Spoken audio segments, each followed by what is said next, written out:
বুঝলি ডিসেম্বরে ও এই হুলাবো, ঠিক আছে ভাই? একদম। বলছি একটু গাড়িটা দে না একটু ভাই, এখান থেকে একটু ঘুরে আসি। তোকে গাড়ি দেবো ভাই, দে না, কিচ্ছু হবে না, কি হবে? ভদ্রভাবে চালাবে, পায়ে আমি ধরা দিবি ভদ্র না। ছাড়া গাড়ি চালাই? পাগল, উল্টো পাল্টা বলে।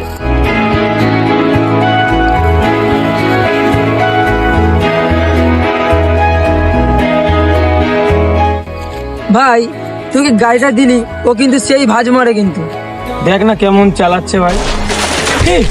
रात में तेरे खत पढ़ेंगे साथ में कोरा जो पन्ना সরি ভাই, জায়গাটা ভেঙে গেছে ভাই, কিছু মনে করিস না ভাই। आपके से हाथ में थोड़ी শোন, তোর লাগেনি তো? না ভাই, আমার না। ব্যাস, এইসব নিয়ে চিন্তা নিতে হবে না, চ। কিছু বন্ধু এমনই থাকে যারা যে কোনো পরিস্থিতিতে নিজেদেরকে পরিবর্তন করে না।